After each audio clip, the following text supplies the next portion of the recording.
Thank you very much. Wonderful to be here. I'll take a slightly more serious tack than what was before the pause. I will basically try to communicate to you that it's not a question whether normal life is more fun than a sustainable life.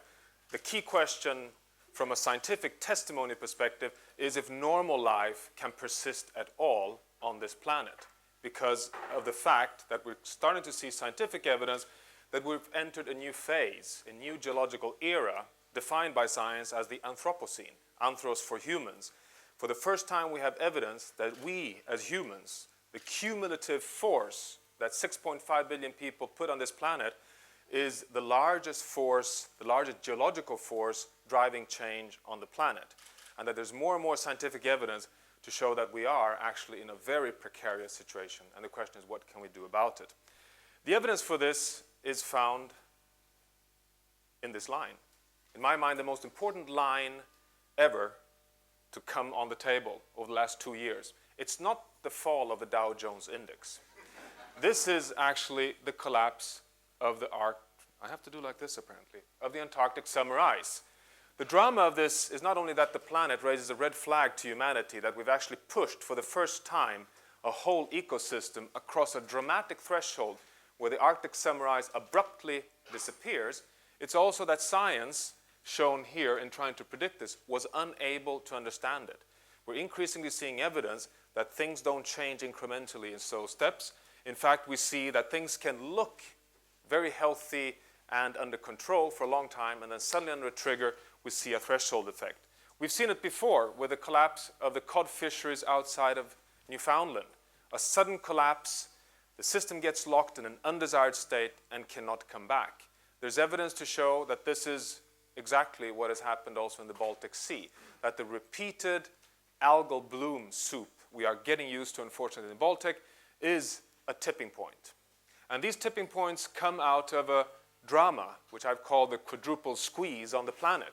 And this is a complex which we rarely discuss, the fact that we have a demographic pressure with a 2080 dilemma, that 20% of the wealthy on the planet, the minority of the planet, have been the dominating cause behind large-scale environmental negative impacts.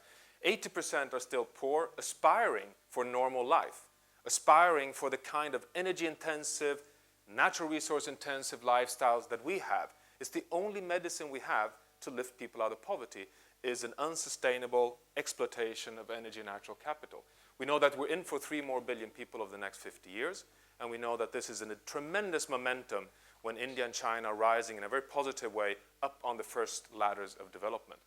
We talk about climate as the #1 pressure. Perhaps it is. The drama here is in 3 numbers, and these are concentrations of greenhouse gases in the atmosphere in parts per million of carbon dioxide equivalents. The drama is that the IPCC, the UN Intergovernmental Panel on Climate Change, points out that when we start reaching 450 ppm, we cannot exclude that we go into dangerous climate change exceeding 2 degrees. We are at 450 ppm. If we shut down the planet today, we are already in a danger zone.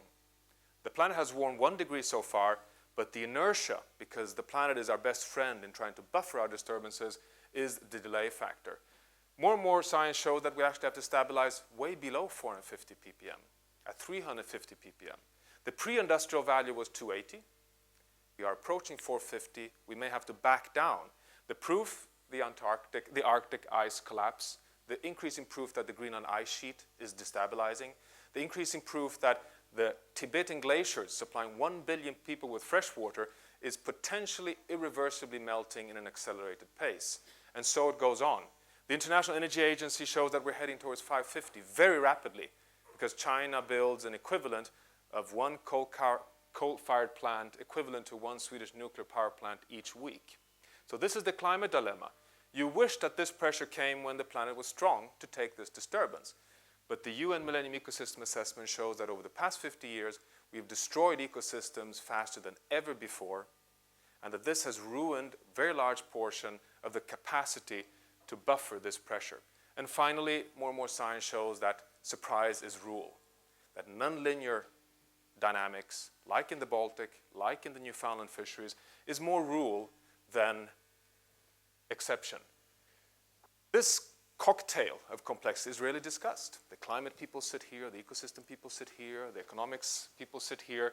This is not yet a part of how we move out of our financial crisis. I just came back from Beijing and sat down and talking to one of the Chinese leading macroeconomists, Liu He, who is one of the key advisors to Wen Jiabao. And he said that in the height of the financial crisis in December last year, just to illustrate how perverse the situation is in terms of the model we're locked in terms of growth, he said, you know, we in China today, this is December 2008, we're just hoping and waiting for the Americans to start buying their Christmas presents. And they'll buy consumption goods from us, which they don't need, on money they borrowed from us to consume goods which destroy the planet. But that's the lock-in we're in his perspective, and that's the lock-in we're seeing here. Well, what's the proof of this drivers? Well, it doesn't matter which parameter you take. We have a hockey stick pattern on essentially every key parameter that forms the basis for our welfare. Carbon dioxide, you've seen the hockey stick. But it doesn't matter if I take biological diversity, overfishery, deforestation. We have a set of hockey sticks. The last science here is very dramatic, showing the temperature rise over the polar regions, published just a week back in Science. And this hockey stick pattern is dramatic in two ways. Not only that it's occurring, it starts in 1955. It's interesting that the great acceleration of humanity seems to kick off in the 50s. 10 years after the Second World War, the momentum of numbers of people and momentum of our, so to say, lifestyle gathers force. The testimony is that these hockey sticks, these planetary hockey sticks, of course, play as a hockey team. You know that when a hockey team plays, synergies are quite important. Science does not yet understand how these hockey sticks interact. One hypothesis we have, therefore, put forward is that it's time for us to start defining a safe space for human development. We have to start recognizing that we are hitting hardwired ceilings in the Earth system. Next week, the 24th of September, we'll be publishing in Nature, which is the most prestigious scientific paper in the world, a very significant paper, which I'll be presenting here for you. It's a preview. It's actually embargoed until Thursday, which will certainly hit international news in a very significant way because it's a provocative proposal that we need to change our perspectives on global development. It's gathered 26 of the world's leading global environmental change scientists, among them the Nobel Prize laureate Paul Crutzen, who found the ozone hole. And the starting point of this work is the following. This is 100,000 years of development from ice core data. You see temperatures here, how they've jumped up and down. Look at this remarkable stability over the last 10,000 years. This is the Holocene state since the last glaciation. And you see this enormous fluctuation, which was the part of history where we were hunters and gatherers. We left Africa, we came to Australia, but we didn't settle and create the civilizations we have today until we, in this stable zone, 2,000 years into it, invented agriculture. And then civilizations thrived from that. Of course, there's no scientific evidence to show that we depend on this stable state, but I'm quite sure that this was not a joyride. That this, in fact, is a variability we don't want humanity to face. The question now is, where are we heading with regards to this stability state of the Holocene? Well, the Vostok ice sheet, which now goes back 800,000 years, shows that the planet has been moving within a remarkable narrow range of key parameters, keeping the Earth system within a narrow range from glacial to interglacial. And then here you have schmuck, how we have pushed the planet outside, this in terms of greenhouse gases. And the question then is, where are we heading? And our hypothesis is, what do we need in terms of environmental systems on the planet to stay on this stable Holocene path? Because we don't want to move into this joyride. We don't want the planet to tip outside of this Holocene state. Well, is this well grounded? Or is this a controversy? Well, I would state very clearly that the scientific debate over large parts of this is actually over, particularly when it comes to human-induced climate change. Warming is unequivocal, according to the IPCC. Humans the main driver. Climate sensitivities is a discussion still. How much will the planet warm under our pressures? But increasingly, there is growing evidence to show one thing, that even though there are uncertainties, every time we get a new piece of insight of how the planet works, it seems to be more sensitive to our pressures than we previously thought. So it's every new step, even since the IPCC, the situation appears to be more difficult than we previously thought. I won't go through the climate science in detail, just to show you one of the key evidence pieces that the climate science has evidence, and it comes in this cartoon form, just seeing, well, I think it talks for itself. Now, what is in my mind then the most worrying part of the science so far? Well, there are two key messages that have to be recognized 90 days before the most important negotiation ever in my mind, which is the Copenhagen climate negotiations. Well, just a year back, scientists gathered and gave a message to the world that we are following the worst case scenario of the IPCC. Not through models or theories or hypotheses, but through observation. We're following the 6-degree curve. We're on the 6-degree curve in terms of sea level rise, in terms of temperature increase, in terms of greenhouse gas emissions. A 6-degree world is a world that does not support civilizations as we know it today. We haven't had a 6-degree change in temperature over the past quaternary, i.e. over the past 100,000 year period. And as I showed you, that jumpy ride was within that bracket. But the other thing which is important is that science is starting to recognize that these kind of tipping points between coral reefs which are healthy and coral reefs which have bleached and do not come back, the tipping points between healthy glaciers here, Kilimanjaro, and the basically doomed Kilimanjaro today is a reality which we have to consider and which are not considered in the negotiations on climate. Just to give you an example of how dramatic science is advancing. I mean, we think sometimes that science has given the answers and let's act on it. But just look at this drama on what science said 2001, and here's what science says 2007 in the latest IPCC. Just look at these two graphs here, because these show the risk of large discontinuities, the risk that we have catastrophic changes, losing the monsoon system, collapse of the rainforest system, loss of large parts of the agricultural systems in Africa. In 2001, the science told us that the risk for this was up in the 3-4 degree warming bracket, 3-4 degrees, coming up in that yellow-red zone. In the latest science, the risk zone is up down to 2-3 degrees, showing you how science advances, understanding sensitivities. Where are we today? We are approaching that 2-degree bracket. So we are approaching a level we don't want to approach. We have more and more indications and understanding of the system that may tip in the climate system. We have for the first time methane outbursts. The Greenland ice sheet is one, which I mentioned. The methane outbursts are being seen for the first time in 10 years. And the latest science indicates that we cannot exclude a collapse of the Amazon forest, which would move into a savanna state, which will have impacts on rainfall all across Africa and even into Central Asia. So of course we want to avoid this. Can we do it? Well, one is to understand nonlinear dynamics. The second one is to recognize that we've seen these things happen in very many systems, that we have desired states and undesired states. We put pressures in our normal life situation, and then a small trigger, and the system drops over into an undesired cup, undesired state, and gets locked there. And it gets locked because new species dominate, like, for example, when hard corals go to soft corals, get dominated by other species, and the whole system locks in an undesired state in terms of human development. We have the latest science here, not even published, on the Baltic Sea, where we're starting to see proof that part after part of the Baltic have actually gone through tipping points in terms of sustaining a desired oxygen-rich, cod-rich, clean Baltic in favor of a non-desired state, which is a cloggy algal bloom concentrated system. Okay, so what are then, how do these things link together? Well, one thing which we have to recognize is that the planet is trying to keep us in this desired state. It's trying to keep us in the Holocene state. Here are our emissions of greenhouse gases over the past 50 years, from 4 gigatons of carbon to 9 gigatons of carbon. The big cynicism is that this big jump up there is since we signed the Kyoto Protocol. So never has humanity emitted more greenhouse gases than the 10 years since we signed the only protocol to try and solve the problem, which is quite remarkable indeed.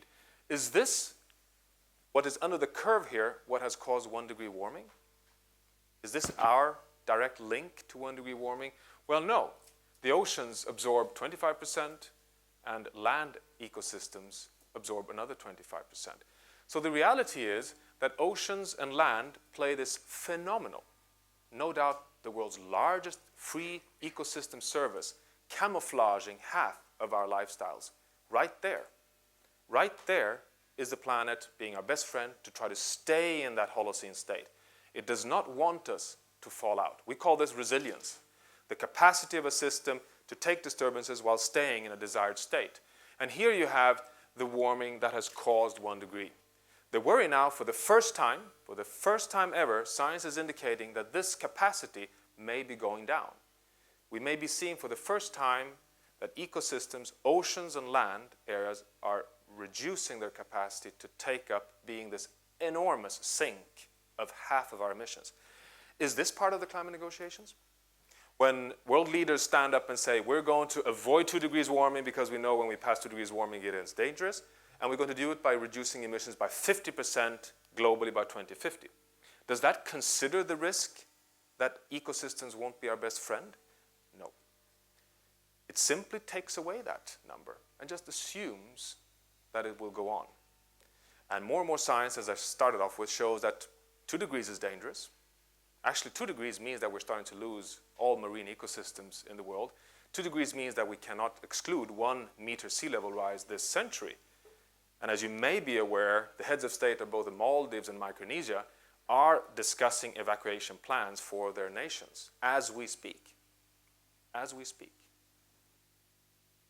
So, the question then is, how can we remain in this desired cup, in the Holocene state? And that's the question which these scientists, which got together and will publish this paper presented next week in Nature, asked. And the key is to avoid eroding and falling over a threshold into an undesired state. And the key obvious thing which everyone knows is that you don't want to stand that close to that foaming threshold. And it's quite interesting that if you come to the Vic Falls, you're never allowed to stand where this gentleman is standing. You wouldn't want to stand there. It's quite uncertain ground. Actually, there's a fence over here, which is the safe boundary where tourists are not allowed to pass. You don't want to come too close to the risk of falling over. So the question we asked was, where are the boundaries, the planetary boundaries within which we can safely develop? What are the key parameters in the Earth system we have to take care of? And this was done in a 2-year process, very closely together with the Tellberg Foundation, but also with world-leading scientists around the world. And we gave them a task to go out and search wide and left, up and down, on the parameters that they think we have to protect. Did they come up with climate change only? Well, no. Did they come up with 25 or 30 parameters? No. Interestingly, it landed so far as a proposition that we may stay safe if we are guardians of 9 key planetary boundaries. This group of scientists have tried to quantify 7 of them and saying that there's not enough data to quantify all 9 as we speak because of lack of knowledge. And the criteria for all these is basically to say, what are the safe levels for all of these in order to avoid tipping outside of the Holocene, avoiding pushing humanity across thresholds which could create disastrous developments for humanity. You have climate change, and we talked about the concentration of greenhouse gases, but also the large nitrogen and phosphorus cycles. We know from science now that if we push too much phosphorus from conventional agriculture systems into the oceans, we may have massive anoxic events in the oceans. We know that we're today taking more than 100% more nitrogen out of the atmosphere than the natural cycle. Again, through modern agriculture and the fertilizer industry. And we believe that if we take this down to 25% of the interference, we may stay safe. We're actually in the 6th mass extinction of species, one of them being the dinosaurs. This is the first time humans are eradicating species, more than 1,000 species per million species per year, which is 1,000 times more than the natural loss of species. And we believe that this has to rapidly come down to below 10, because biological diversity is not only about a very exotic species in one corner of a jungle. It is a tool for development and is a tool to stay resilient in periods of stress. Land system change. Nothing has changed so fast as the conversion of land to agriculture. We believe this has to be part of it. Use of global freshwater resources, which is of course the key to all biological diversity and biomass and food in the world. Ocean acidification is a drama because oceans absorb 25% of our greenhouse gas emissions, but ocean acidification is going down very quickly because of the chemical reactions in the ocean. If the pH goes down too far in the oceans, the ability of all marine life to produce calcareous shells in both corals and living organisms may dissolve, and therefore marine life would die. And we have, of course, the ozone layer, which is one that we've been talked a lot about in the 80s. We've also taken urban pollution, expressed here in aerosol loading, and chemical pollution. So here they are, the suggested 9 parameters, even quantified. And where are we then today? Well, our analysis, which will then again be presented next week, indicates that in the 50s we were, this is pre-industrial in the middle here, in the 50s we were still within the safe space on all those that we have data.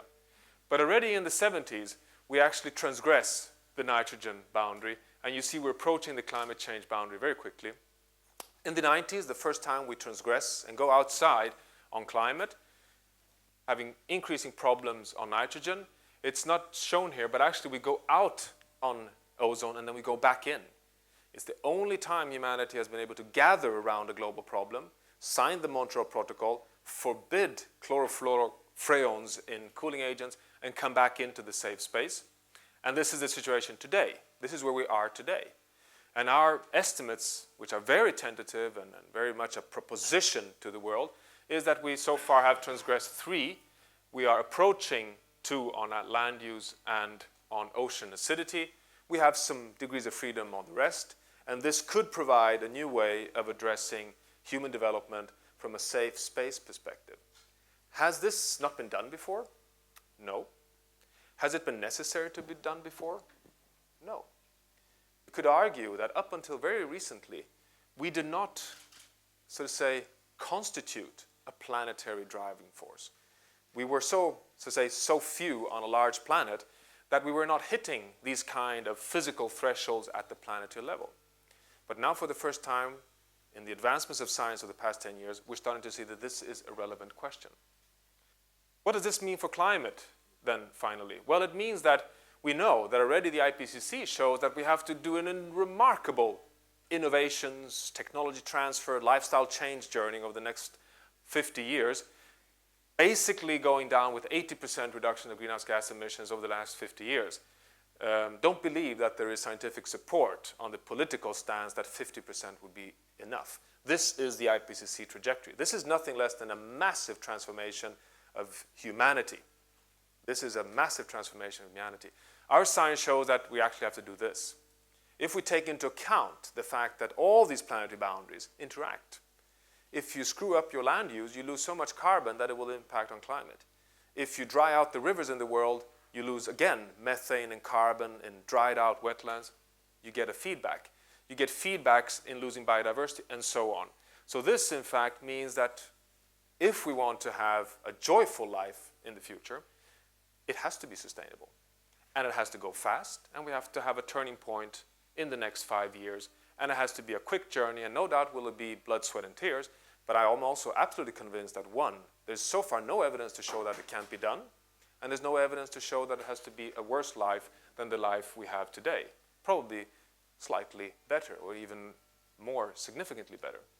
So then, as a final reflection then, well, I believe that these are, by the way, Christer Fuglesang's pictures from his first ride to space. I think much of the decisive move on humanity stands here. I don't think we're ready for a good climate agreement in Copenhagen. I don't think we are really having the awareness required for the efforts that are really needed. Are you aware that John Ashton, the science advisor UK government, is very clear on this point? He says the evidence on the table requires nothing less than a wartime effort to solve the problem we're facing on climate change. A wartime effort. And this is not a doomsday prophecy. This is the chief advisor of the UK government, the current UK government. So there is drama, but unfortunately I believe that we may have to see more red flags coming from this region, the destabilization of Greenland ice sheet and the Arctic, to really wake up political leadership in this area, because so far it is not there, at least not enough. We know that what will really determine the outcome is here. This is where it's determined. We are a minority, and we are already moving in the right direction. But here is the region that stands with the determining factor. China is already the world's largest emitter of greenhouse gases. But the interesting thing, again, from my journey in China, sitting down with Nick Stern and again with these leading economists, is that China actually has, behind the scenes, starting to become very much aware that climate change and environmental degradation is ruining their own economic development. And even though they have a very hard stance in negotiations, behind the scenes they are moving. Of course, we know that this is a decisive actor. It's fantastic to have Obama in office. Wonderful that we finally got rid of this hopeless chap, Bush. And that lends to a lot of hope. And yes, we can do a lot if this actor joins us. But of course, he has tremendous domestic challenges. But finally, I think we shouldn't underestimate, which we sometimes do, the force of this actor. The fact that we are probably the region in the world which have the highest awareness, we have the largest degree of political will to do something, and this little small country up here, which is a little dot, just as pointed out by the Danish little dot, even though we are so small, we play an unproportionally important role in the world because we're recognized as probably the most exciting spot on the planet when it comes to transformations into the combination of a joyful, happy life, which is also sustainable. So I think we can play a tremendous leverage point by combining intelligence, innovation, and our values in that process forward. So of course we'll solve this, but it will take a very, very big investment and a very, very big ride before we're there. So I hope we'll do that together. Thank you.